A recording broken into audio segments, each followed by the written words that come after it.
You like this? Yeah, I like that. Philly fans, you like this? Because that's probably the most pumped up you'll be for the rest of the season. Wow.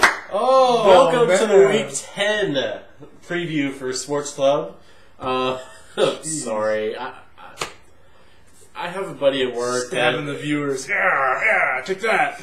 You don't want your fandom? Ha I have a buddy at work that just really is a big Philly fan, and he just won't listen to reason, and it bugs me. 76ers are pretty good this year. I hope so. Pretty good. They had Evan Turner. True. Mm-hmm. Let's keep the Buckeye alumnus until 2 weeks from now. Let's start with Colts at Jaguars, Thursday night game. Again, guys, if you haven't looked ahead to the schedule for this week sucks. Yeah. Every NFL season has one of these weeks. But last week was even kind of like this week, but this week is about twice as bad as last week. Yeah, this week is just That's awful. one premier game. I'd say two, but we'll move on. Let's start with the Thursday night game. Colts at Jaguars. The Colts are in my opinion, are just going to run over Jacksonville. They're going to beat Jacksonville. The Colts' two starting cornerbacks are out for this game. And if you're going to have your starting two cornerbacks out for a game, glad it's against Jacksonville because they're a train wreck as a team. I just don't. I see What's the line on this one? I know the Colts have to be favored. Three on the road. I would almost take the Colts in the points. Andrew Luck has been in a pretty good groove lately, and he's looked terrific. He's looked the part that we all thought he was going to be, despite what one of our past co-hosts, Matt Ridgway, thinks that Doug Martin's going to win the rookie, which is still very possible. Yeah, absolutely. I think the Colts are going to make the playoffs, and I think Andrew Luck will be the rookie of the year. Looking down at just a few games that's behind them in the statistics, Andrew Luck has more passing yards than Matt Ryan. Let's see, Andy Dalton. Tied with Peyton Manning. More than Stafford, more than Ponder, more than Tannehill, more than Hasselbeck. I mean, he's been more than incredible. Sanchez, I know. Yeah, he's been incredible all season more for than Andy. Tebow, Steve McNair, Brett Favre. Let's not bring Brett Favre into this. Sure. Moving on, I think Colts win. Giants at Bengals this week. Giants are favored by 4 on the road. That's surprising. They're only favored by 4. Bengals are 3-5 this year so far. Yeah, I'm having a hard time speaking. I guess the Philly fans are giving the voodoo doll right now. No, that'd be the Saints fan for the coming up matchup. We'll talk about that here shortly. Giants are favored by 4 on the road. Eli Manning seems to be kind of missing right now. He's a little bit off guard on his throws. It doesn't seem to be. That's okay at this perfect. point in the season, though. That's all right. You have those 2 or 3 weeks in the middle of the season that if you don't have anything figured out, that's all right. What you need to do is you need to get it rolling into the playoffs. Yeah. In the last 2 to 3 weeks of the season, that's when you need to start firing on all cylinders. And the Giants have proved that they can do that by the 2 championship rings that Eli Manning holds. Which is 1 more than his brother, too. Let's not forget about that. 2 more than Matt Ryan.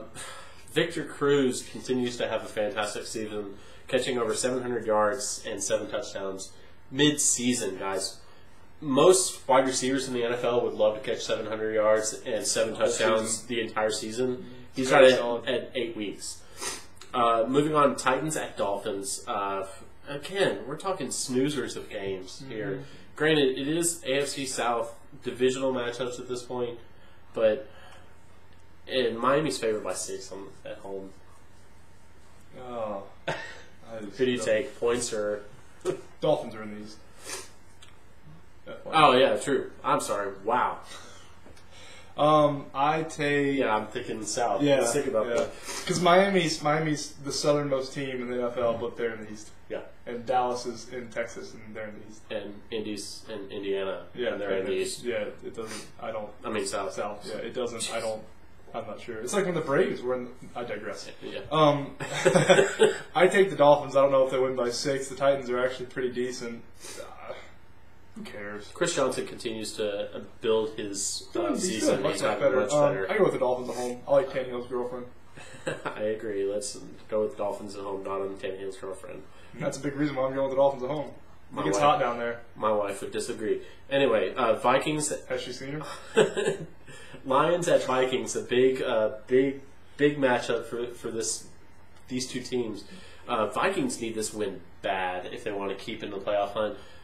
Lions need this win to actually maybe stay relevant. Yeah, at this point. Yeah. And we have to get back to Indy before I get too far ahead. Chuck Pagano's speech after last week's win was just probably one of the best speeches I've ever seen. One of the most inspirational speeches I've ever heard a head coach give. I mean, that was truly inspiring. I got chills. I'm not even a Colts fan, and I got chills running up my arms when I heard that. If you guys get a chance, go to YouTube, type it in, watch it, and it is terrific, incredible. Terrific. On that, I'm sorry. A lot of the Colts players have shaved their heads this week, and Andrew Luck being one of them. Yeah, kind of honor the head coach Chuck Pagano, which I think is terrific. Moving back lines at Vikings. Vikings at home. That place can get pretty loud. And Detroit's actually favored by 1 in this game. The Lions have taken a step back from last year, in my opinion.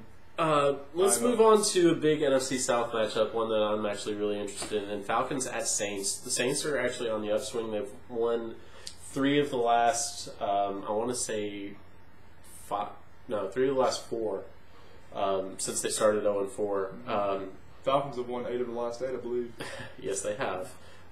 Matt Ryan continues to impress. He did well against Dallas last week, throwing for over 300 yards. It's not recap. This isn't a recap, Billy. Atlanta's favored by 3 on the road in New Orleans. What do you think? I'd take them the points.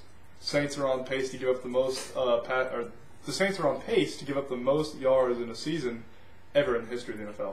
The one thing I'm going to pay attention to is especially after Dallas's defensive line dominated our offensive line last week, is to check to see how the Saints watch film and see if they can. Well, if you saw what the Saints did against Philadelphia, they just threw everything they had at Mike Vick because they can't stop. They have horrible coverage. The secondary is terrific, horrific. Pardon me.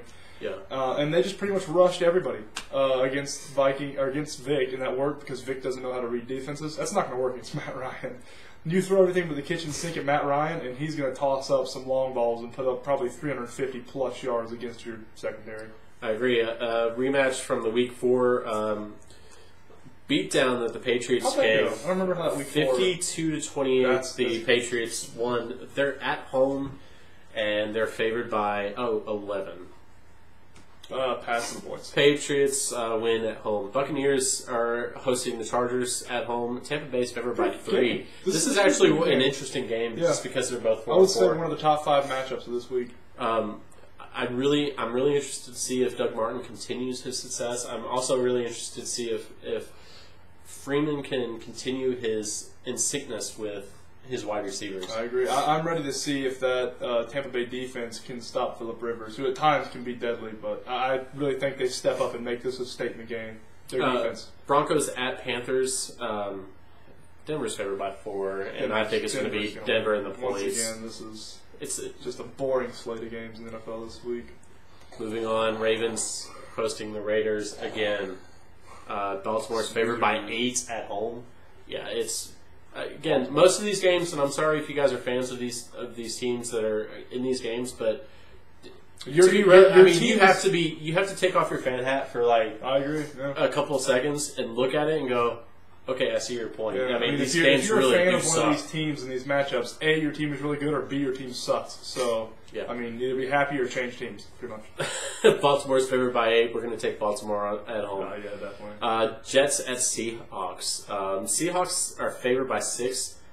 I would almost double that, the way that the Seahawks are playing, and also the way that the Jets are playing. Now they're going to have to travel into the West Coast. And Seahawks are 4-0 at home, and that place is rocking on Sunday afternoons. Absolutely. And the Jets are a completely discombobulated team. Seahawks on that one. I'm going to come back to your game here shortly. Rams at 49ers. I think the 49ers are going to just completely destroy the Rams. Boring. Because they're in Candlestick, and they're favored by 11. Do you know how they place got that name? Candlestick Park? Not off the top of my head. I'll have to look that Let's up. Let's move on. Dallas at the Eagles.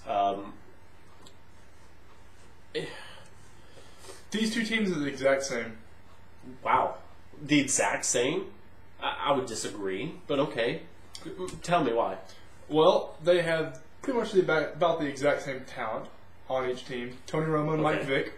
they're almost identical quarterbacks. Not in their style of play, but in the way their play comes out. They both have 10 touchdowns this year. Both quarterbacks are capable of making insane good plays and just terrific plays, and they're also capable and usually make extremely dumb plays and hurt their team. They both have wide receivers, Miles Austin, Deshaun Jackson, who are extremely good and sometimes just don't get the ball enough. They also both have terrific tight ends in Jason Witten and Brett Selleck. Both terrific. They both have tremendous running backs. DeMarco Murray, he's going to be hurt, but for the season he had him. LaShawn McCoy, who had 150 yards carrying last week, and then they threw the ball 50 times in the second half because Andy Reid's an idiot. But that's another thing. They both have pretty decent defenses. Dallas has the number 1 pass defense in the NFL. I believe the Eagles have the number 12 or 11 overall defense in the NFL. Both teams are very shocking. Yeah. But okay. Both teams are very good. Both teams underachieve greatly. Both teams, I believe, will be looking for a new head coach in the offseason. Really? Yep. Well, obviously Dallas is not going to be looking for a new general manager because that was a dumb statement in my personal opinion. Jerry Jones came out and said, "As long as I own the team, I will not relinquish the team." I hope he's going to sell it next year then. Huh. Yeah, that's a different podcast. I could talk for 30 minutes how much I dislike Jerry Jones. Let me ask you this: who's a better coach, Garrett or Reid? Reid. All right. Moving on, I'm going to move on to the Monday night game because we're going to come back to the Sunday night game. It's a Sunday night game. Good game, pretty much. Yeah.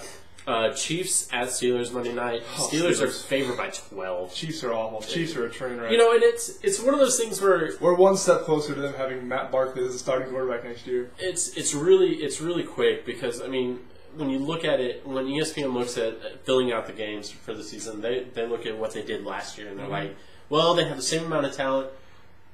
They should be around the same level. Yeah. So let's go ahead and put this, and this would be a fantastic game.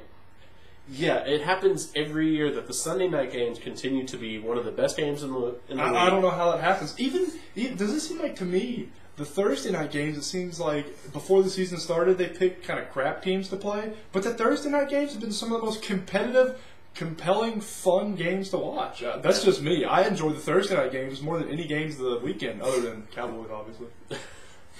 Steelers at home. Oh, yeah, no doubt. Moving on to that Sunday night game. Texans at Bears. At who? At the Bears. The Bears. Bears have probably one of the best defenses I've ever watched. They have, let's just put it this way, guys. The 1985 Bears team who won the Super Bowl was one of the best defenses ever, and they continue to be one of the best defenses ever. You know how many pick sixes they had in 1985? As many as the Bears have now. No. Really? They had 5. You know how many pick sixes this team has? 7, right? 7. Through 9 weeks. Through 9 weeks. A few more games left. Yeah. 1 or 2. Yeah. And Charles Tillman is just a ball hawk right now. Urlacher showed his legs last week. With an interception return. He's 95 years old and didn't he have a major surgery a few years ago? This year, I think. Was it this year? Okay, yeah. I remember I think he had knee surgery this year. Yeah, it was pretty major ordeal. So this Sunday night game intrigues me just as much as the last Sunday night game, just simply because these two teams are both 7-1. In my opinion, Bears defense is 1 and Texas defense is 2A. Behind. Well, 2A is Texans and 2B is San Francisco. Oh, okay. Yeah, but Bears defense is number 1. Like this is 2 terrific defenses going at each other. Cutler needs to stay upright in this game for Chicago to be. I hate Jay Cutler. I can't stand him. For once, take off your analyst hat and be a fan. I don't know if I've ever been told that. Excuse me. Cutler continues to be in sync with Brandon Marshall. Marshall has a fantastic season already. Texans just peck at you. They just keep going. Just imposing their will, slow by slow. I'm really interested to see how this game goes. Bears are favored by 1. In the line, the insider line is even. So it's a tough game. I'm going to take the Bears at home. I'm going to take the Bears at home with the points. Really? Mm-hmm. Just because I think it's going to be like a last-second field goal that wins it. And I think they're going to have like a 2 or 3 point winning margin. All right, guys. Well, that's it for Week 10. Please check us out on Twitter again. at Sports Club NFL, also on Facebook, Sports Club, a weekly pro football show. And send all your hate mail to ESPN because we're so much better than they are. But for Bryce and Billy, we're praying for you, Daniel. Hope your grandmother she's not in a better place, but we know that she's looking down on you, bud. For Bryce and Billy, the Spin Sports Club.